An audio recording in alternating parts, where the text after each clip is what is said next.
नाम निका गांधी, मैं एक होम्योपैथिक विशेषज्ञ हूँ। आज मैं बात करूँगी लंग्स में पानी भरने की समस्या क्या होती है और इसके निदान क्या होते हैं, होम्योपैथिक में कैसे इससे क्योर मैनेज किया जा सकता है, तो इसके संदर्भ में विशेष बात करूँगी।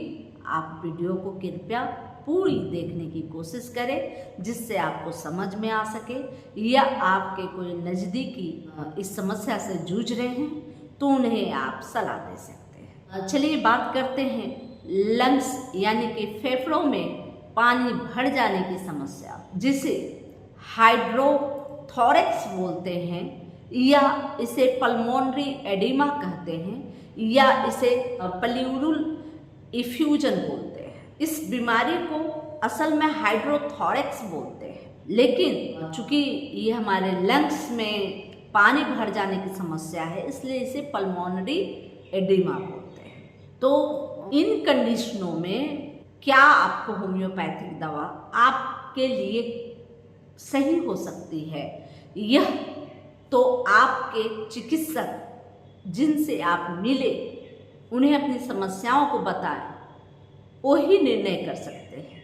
लेकिन मैं कुछ फ्रंट लाइन की दवाइयाँ ही बताऊंगी जिससे आप ले सकते हैं, लेकिन इसमें भी सिम्टम बाय सिम्टम मैच करना पड़ता है कि कौन सी दवाइयाँ आपके शरीर, आपके बीमारी, आपके उम्र, आपकी स्थिति के लिए परफेक्ट। तो बात कर लेते हैं कि यह होता क्या है।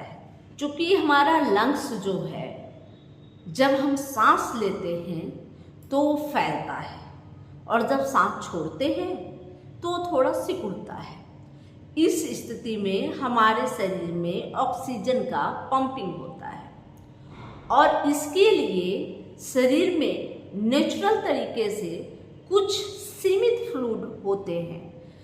फ्लूइड इसलिए होते हैं क्योंकि हमारा जो लंग्स है अच्छे से फैल सके, अच्छे से सिकुड़ सके और इसलिए ऑक्सीजन का अच्छा से कंज्यूम हो, ग्रहण करे, अवशोषण करे। अब जब यह फ्लूइड किसी बीमारी, किसी समस्या की वजह से एबनॉर्मल तरीके से बढ़ने लगे तो लंग्स में पानी भरने की समस्या बोली जाती है। या कहीं से किसी अन्य ऑर्गन से अगर कोई फ्लूइड लीकेज होकर आपके लंग्स में जमा हो जाता है तो भी इसे फेफड़े में पानी भरने की समस्या बोली जाती है, यानी कि हाइड्रोथोरैक्स बोला जाता है। अब जब यह समस्या होती है तो कौन कौन सी समस्याएं आपको आती हैं? पहले सबसे ज़्यादा जब लंग्स में पानी भर जाता है तो सांस लेने में दिक्कत होती है, और जब लंग्स में पानी भर जाता है तो हमारा जो लंग्स है सही से काम नहीं कर पाता, यानी कि उसका जो काम है ऑक्सीजन का अवशोषण करना और कार्बन डाइऑक्साइड को बाहर की तरफ ढकेलना, तो यह काम सही से नहीं होता। इसकी वजह से हमारे शरीर में लंबे समय तक अगर हमारे लंग्स में पानी भरे रह गए तो हमारी जो ब्लड सेल्स हैं वह कम बनने लगती है, हमें खून की कमी होने लगती है और चलने फिरने में असमर्थ होने लगता है, हाँफी चढ़ने लगता है, सांस लेने में दिक्कत होती है। कोई व्यक्ति जिनके लंग्स में पानी भर जाते हैं वो जोर से सांस नहीं ले पाते, उनके सीने में दर्द होता है और बहुत मामलों में इन्फेक्शन बढ़ा हो तो फीवर भी आता है। ये किन किन कंडीशन में हो सकता है? तो सबसे ज़्यादा कंजेस्टिव हार्ट फेलोर के केस में यह देखा जाता है कि आपके लंग्स में पानी भर जाते हैं। दूसरा, किडनी फेलोर डिजीज में भी देखा जाता है, जिन्हें क्रॉनिक किडनी डिजीज है उनमें यह देखा जाता है। तीसरा, कि जिन्हें नमूनिया की शिकायत है। चौथा, जिन्हें टीबी यानी ट्यूबरकुलोसिस की समस्या है। ऐसी स्थिति में यह देखा जाता है। चूँकि यह लंग्स की समस्या है तो इसमें सांस लेने में दिक्कत होती है, खांसी होती है, बुखार होता है, धीरे धीरे आपको खून की कमी होने लगती है और बहुत ज़्यादा कमजोरी, बहुत ज़्यादा सुस्ती महसूस होती है। ऐसी स्थिति में देखा जाता है 2 प्रकार का प्लूरल इफ्यूजन होता है। एक ट्रांसजेटिक, यानी कि जो आपके लंग्स में नेचुरल तरीके से जो फ्लूइड होता है वो अप्रत्याशित तरीके से, एबनॉर्मल तरीके से बढ़ जाए तो उसे ट्रांसजेटिक कहते हैं। और अगर कहीं से किसी अन्य ऑर्गन से लीकेज हो रहा हो और लीकेज होके आपके लंग्स में पानी भरा हो तो उसे एक्जिटिव कहते हैं। तो ऐसी स्थितियों में क्या होता है कि बहुत ज़्यादा जब तकलीफ बढ़ जाती है, रात को अक्सर ऐसे स्थितियों में देखा जाता है नींद नहीं आती है, बेचैन सा हो जाता है। अगर बात करें दवाइयों की, होम्योपैथिक दवाइयों की, तो हमेशा यह एक बहुत बड़ी समस्या है। इसलिए ऐसी समस्याओं के लिए आप अच्छे कुशल चिकित्सक के पास अपनी समस्याओं को लेकर जाएं, उनसे अपनी समस्याओं का डिस्कशन करें, उसके बाद उनके द्वारा जो दवाइयाँ निर्धारित की जाती है उसका ही आप कृपया उपयोग करें। ऐसी स्थिति में अगर दवाइयाँ, कुछ फ्रंट लाइन की दवाइयाँ जो बहुत ज़्यादा कारगर हैं, बहुत ज़्यादा बेनिफिट देते हैं, तो ऐसी स्थितियों में एक ब्रोनिया नाम की मेडिसिन, लंग्स का जहाँ पर समस्या दिखाई देता है, ब्रोनिया उसके लिए बेहतरीन दवाई है। लेकिन ब्रोनिया में खास सिम्टम है कि यह राइट साइडेड मेडिसिन होती है।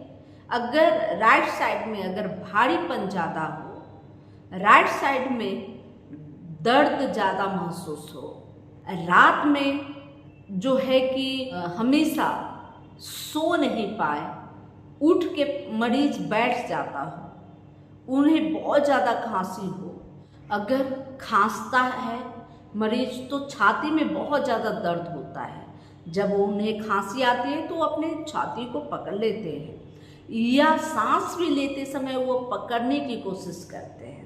उन्हें ज़ोर ज़ोर से सांस लेने का डिजायर बहुत होता है, लेकिन वो लेना चाहते हैं लेकिन वो दर्द से कड़ा जाते हैं। तो ऐसी स्थिति में ब्रोनिया बेहतरीन दवा है। ऐसे मरीज को प्यास बहुत ज़्यादा लगती है और बहुत ज़्यादा रात में बेचैनी बढ़ती है। राइट साइडेड अगर लंग्स में दिक्कत बड़ा हो तो ऐसी स्थिति में ब्रोनिया लेनी चाहिए। एकोनाइट भी बहुत अच्छी दवा है और ये प्राइमरी स्टेज में इसे लिया जा सकता है जब आपको खुलकर सांस लेने की इच्छा करती हो लेकिन सांस लिया न जाता हो, तो ऐसी बेचैनी में आपको एकोनाइट लेनी चाहिए। जब तकलीफ बढ़ जाती है तो व्यक्ति को ऐसा लगता है कि अब उसकी मृत्यु निश्चित है, वो बहुत ज़्यादा भयभीत होने लगता है। ऐसी स्थिति में एकोनाइट सर्वोपरि है। इसके अलावा आर्सेनिक एल्फ, यह एक बेहतरीन मेडिसिन है लंग्स के लिए। और ऐसी स्थिति में जब आपके लंग्स में, आपके फेफड़ों में पानी भर जाता हो यानी कि हाइड्रोथोरैक्स की समस्या हो, तो आपके लिए आर्सेनिक एल्फ एक बेहतरीन दवा है। आपको याद होगा कि कोरोना काल में आर्सेनिक एल्फ को बार बार लेने की सलाह दी जाती थी। राष्ट्रीय स्तर से इस दवा का उपयोग बताया जाता था। यह दवा आपके लंग्स के लिए बेहतरीन कारगर सिद्ध होती है और जब लंग्स में पानी भर जाता है तो उसमें बहुत ज़्यादा अच्छी रूप से इसका फ़ायदा आपको देती है। इसमें आर्सेनिक में बहुत ज़्यादा बेचैनी देखी जाती है और प्यास बहुत देखा जाता है, जलन बहुत देखा जाता है। आपके छाती में ऐसा लगे कि एक जलन हो, एक दर्द हो, एक बेचैनी हो, छटपटाहट हो, उसको कहीं भी उठने में, बैठने में, सोने में किधर भी चैन नहीं लगता हो, तो ऐसे मरीजों को आर्सेनिक एल्फ लेनी चाहिए। आर्सेनिक एल्फ का जो प्यास होता है बहुत थोड़ा थोड़ा होता है, लेकिन होता बहुत है। तो ऐसी स्थिति में आर्सेनिक एल्ब लेने से बहुत ज़्यादा राहत मिलती है। इसके अलावा अगर बहुत ज़्यादा घड़घड़ाहट के साथ या कहें बुजुर्गों या बच्चों के साथ अगर यह समस्या हो तो एंटिमटाट एक बेहतरीन दवा है। एंटिमटाट ऐसी स्थिति में लेनी चाहिए जब घड़घड़ाहट हो, एक साउंड आता हो और उसके अलावे कफ निकलता हो, तो वैसी स्थिति में एंटिमटाट बेहतर फायदा करता है। सेनेगा भी इसमें लिया जा सकता है और मदर टीचर के रूप में बहुत ज़्यादा कारगर होती है। वो सेनेगा उस कंडीशन में लेनी चाहिए जब छाती में बहुत ज़्यादा दर्द हो, बेचैनी हो, भारीपन हो और साथ में कफ निकालने के डिजायर बने रहे, तो सेनेगा बेहतरीन काम करता है। इसके अलावा फास्फोरस भी है। फास्फोरस भी एक बेहतरीन दवा है। जब आपको ट्यूबरकुलोसिस की बीमारी होने के कारण आपके लंग्स में पानी भर रहा हो तो फास्फोरस एक उत्तम दवा है। उसी प्रकार अर्जेंटम नाइट्रिकम भी ट्यूबरकुलोसिस के मरीजों के लिए बेहतर फायदा करती है। यानी कि टीबी होने के बाद अगर आपके लंग्स में पानी भरा हो तो अर्जेंटम नाइट्रिकम फायदा करती है। या उस कंडीशन में इसकी एक विशेष लक्षण यह होती है कि इसमें कफ बहुत ज़्यादा निकलता है। कार्बो एनिमल्स भी बेहतरीन फायदा करती है। अल्सरेटिव ऑफ लंग्स कफ में यह बहुत ही अच्छी दवा होती है। इसमें हरे रंग का कफ निकलता है जो इसके लिए इस दवा को लेने के लिए बेहद अच्छा सूचनांक होता है। अगर नमोनिया के बाद आपको लंग्स में पानी भर जाए तो ऐसी स्थिति में एंटिमटाट बेहतर फायदा करता है। लेकिन एक सबसे बेहतरीन, इन सब से हटके एक दवा है एस्पिडोस्पर्मा। इसे भी कोरोना काल में बहुत ज़्यादा प्रचारित किया गया था, बहुत ज़्यादा प्रचलन में आया था। और एस्पिडोस्पर्मा जिसे लंग्स का एक महान टॉनिक समझा जाता है, जाना जाता है, तो आप एक यह कर सकते हैं कि एस्पिडोस्पर्मा मदर टीचर को आप 20 बूंद सुबह, 20 बूंद दोपहर और 20 बूंद रात को गुनगुने पानी के साथ लेना शुरू करें। आप देखेंगे कुछ ही दिनों में आपका लंग्स स्वस्थ हो गया है और इसे कम से कम 3 से 4 महीने तक आवश्यक रूप से ले इस मदर टीचर को इसी क्रम में, जिससे आपका लंग्स हमेशा के लिए स्वस्थ हो जाए, फौलाद का हो जाए और इस तरह की समस्या दोबारा आपको नहीं हो। एस्पिडोस्पर्मा लंग्स की बहुत अच्छी सफाई करती है, उन्हें प्रॉपर तरीके से ऑक्सीजन सप्लाई करती है। लंग्स में अप्रत्याशित तरीके से अगर कोई फ्लूइड जमा हो, कफ जमा हो या किसी भी तरह की गंदगी हो, उसे वो बाहर कर देती है और लंग्स को प्रॉपर ऑक्सीकृत करती है।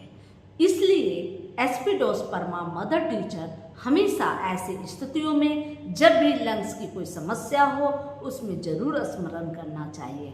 एस्पिडोस्पर्मा मदर टीचर का उपयोग कर बहुत सारे मरीज जो इस समस्या से जूझ रहे थे उन्हें मैंने स्वास्थ्य लाभ दिया है। और एस्पिडोस्पर्मा आप भी स्वयं से ले सकते हैं, किसी तरह का कोई दिक्कत नहीं होता।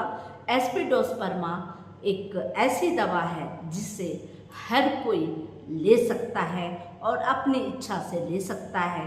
अगर लंग्स की कोई समस्या है, यानी कि बार बार आपके लंग्स में बलगम बनना, बार बार आपको पानी भर जाना, बार बार कफ की शिकायत होना, तो ऐसी स्थिति में एस्पिडोस्पर्मा आपके लिए ही दवा बनी है। लेकिन और अन्य कॉन्स्टिट्यूशनल मेडिसिन भी आपको लेनी चाहिए और अन्य कॉन्स्टिट्यूशनल मेडिसिन के लिए आपको अपने घर के आसपास एक अच्छे डॉक्टर से कंसल्ट करनी चाहिए, जो अनुभवी भी हो, बीमारियों की अच्छी तरह से जानकारी रखता हो और आपकी समस्याओं को अच्छी तरह से समझकर वह आपके लिए अच्छी दवा कर चयन करते हों, ऐसे डॉक्टर से मिलकर ही दवा का उपयोग करना चाहिए। इसमें एस्पिडोस्पर्मा मदर टीचर व सेनेगा मदर टीचर दोनों को मिलाकर भी आप इसका उपयोग कर सकते हैं और अपने लंग्स को पूर्णतः स्वस्थ कर सकते हैं। यह जानकारी अगर आपको अच्छी लगी तो लाइक ज़रूर करें, कमेंट करें, शेयर ज़रूर करें अपने दोस्तों, अपने सगे संबंधियों, अपने प्रियजनों को, ताकि ऐसी जब भी समस्या हो तो वह अपने निराकरण के लिए इधर उधर न भटक कर अच्छी जगह वह अपना ट्रीटमेंट कराएं और अच्छे डॉक्टर से संपर्क करें और वह पूर्ण रूपेण स्वस्थ हों। इसलिए शेयर करना जरूरी है। जय हिंद, जय भारत, धन्यवाद।